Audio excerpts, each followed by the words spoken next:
I mean, it's a huge opportunity, and every year we look forward to it, and hopefully every year we think we got the team to do it. But I mean, I feel good about where we are and the personnel we have going into the game. We're probably a lot more guard heavy than we were in the past, so hopefully that will be the trick. How do your freshmen and newcomers approach this game if they haven't played UConn before? It's weird because I don't even think they pay attention to like basketball, which is probably a good thing. So they're approaching it just like another game. They're even killed people, so they don't get too high with the highs. They don't get excited. We played our first SEC game, and Destiny. We're talking about Kennedy Carter and how good she is, and Destiny's like, I can't guard her, but she can't guard me either.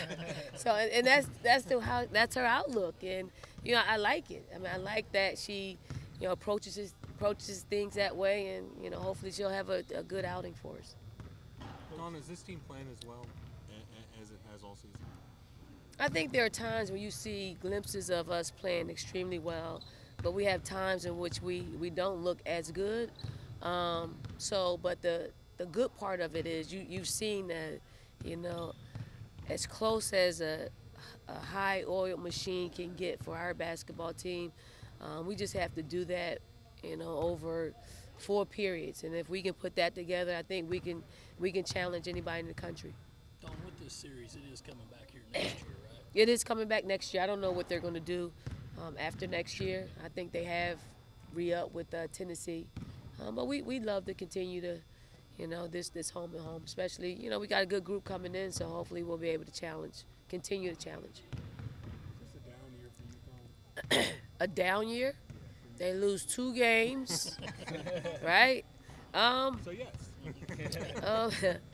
Here it is. I think with UConn, they've always been a well-oiled machine, and they have 2 pieces that are gone that gave them, some experience, and you add another piece or 2 to what they already have. It's taken them a little while longer to play UConn basketball, but it's coming, and they've weathered the storm, and they only have 2 losses on their record, but they are, the game they played yesterday, they look like the UConn of old, and that's who we have to be prepared to play.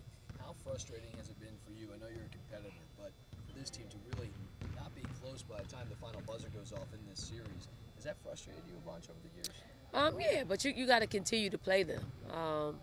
For us, we're getting closer. I don't think we're far off. I know the results seem to look that way, but there are certain things that happen in the basketball game that we take and hopefully we can utilize in the next game that we play them.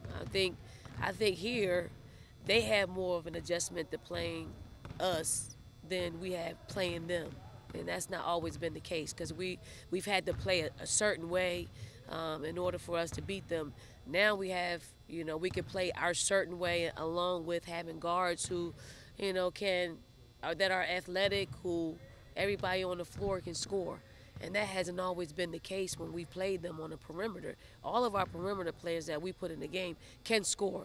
So if they want to play off of somebody here or there, we have the capability of making them pay. Coach, I know you guys talk about all the time, one game at a time, and I talked to Ty. She says a game like this, especially being here the last couple of years, gets her extra motivated. Does it get you extra motivated when you have a game like this and knowing the history you guys have had against them? No, I mean, this year I'm just approaching it like any other game. We didn't put anything special in. Usually we try to prep for them because it's hard to prep for UConn for just 2 days, and you have to do something like every day to prep for that type of offense and what they do defensively. This year I'm doing it differently. I want different results. I'm not gonna keep doing the same thing and not getting what we want. I'm just gonna treat it like a regular game. I didn't get up too high for it. I didn't I didn't stress about us not executing, on both sides of the ball because bottom line, we got to win broken plays. There are going to be lots of broken plays out there. We have to win that battle. What would it mean if USC is able to get over that hump and take down a very good UConn team? I mean, it's it's a notch in our belt. It isn't anything more than that. I mean, it helps us when it comes down to just giving us the committee, the NCAA selection committee, another great game, a great win on the road, something that we absolutely need. On the, you know, I know there's still a lot of time left this season, but do you take some pride in the fact that, hey, we might have bumped around early in the season, but these players have kept achieving and kept moving forward, and now are playing as well as they have? Yeah, I mean, people didn't believe we would have a good basketball team just after Asia Wilson. And I'm looking at our roster. I'm looking at, and I'm working with them every day. I knew a time would come where we would get better. Was it painful in the beginning? Yeah, for all of us, because when we see what we have on the roster and when we see what we work with every day, when they get it together, we feel like we can compete with anybody in the country. Now we got to stay there. It's like we got to continue to work together as a team and not get boggled down with individual achievements.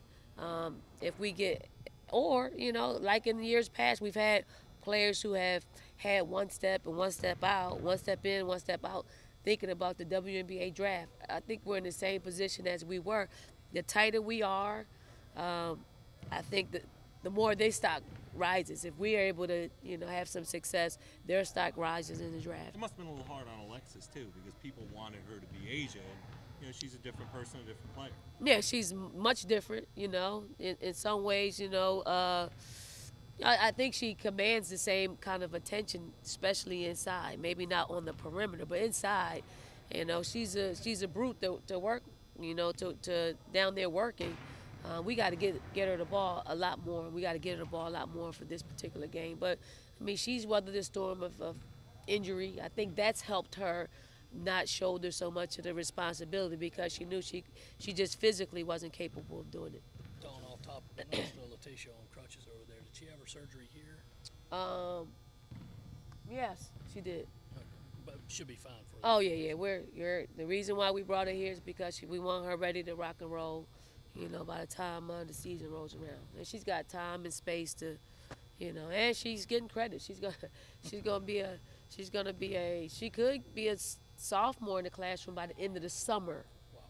Yeah. So. Coach, I know your focus is on tomorrow, but I gotta ask you. With Asia yesterday, we're talking about the celebrity game coming up that you'll be coaching. She said that on the other side, we got a lot of Carolina people playing. But We now do. is on the other team. She said, what's it gonna take for you to be able to put a word in so we can get an all Carolina team that you're coaching? Man, maybe Sue and I can do a draft when we get down there. Ray needs to be on our team. I know there's a UConn connection, but Trade, Dr. Oz. no, Dr. Oz got to keep me healthy on the bench. Who could we trade? We got Nick Cannon on the team. Is Nick Cannon on the team? Oh yeah. Which team? Not mine. Yeah. No. Nick Cannon? I believe I so. didn't see his name. I think he's on the home team. Are you sure? Nick I'm Cannon? doubting No. myself. You doubt me. No, if I'm about to make me a cameo on what's his Wildin' Out. Got to put a plug in to get on Wildin' Out. Coach, for you, what does it mean to be part of All-Star Weekend, especially with Asia? All-Star Weekend is a fun weekend. It really is. I'm happy for Asia because she's worked hard. She's getting everything that she deserves. She's a judge in the dunk contest. She's in the Celebrity All-Star game. I think it's great for us to just be able to connect once again, and hopefully it will be. What I'm going to tell our team is I want to coach the MVP of the celebrity game, and you know what that means. Usually you got to win. You got to win to get the MVP. So I'm going to have all of our players going for it. Coach, of all the competition that's going on in your sport, though, right now, you mentioned UConn, a couple losses, some turnover at number one. NC State loses for the first time last week, so there's no more undefeated teams. Do you think that this is either just an anomaly of the year, or is the gap closing in the sport from the top to even the middle of the pack? Well, I think the parity is, very apparent in this year's field. What you're seeing is players are going to different places. They're not not gravitated towards one or two or three that's at the top. It's more spread out, and you're seeing the impact of that. You're seeing Notre Dame lose to UNC, UConn lose 2 games in the season. That's something that is unusual, but I think it puts us, with high hopes of, I know maybe nobody else thinks this, but high hopes of just getting back to Tampa and making the move and trying to win another national championship.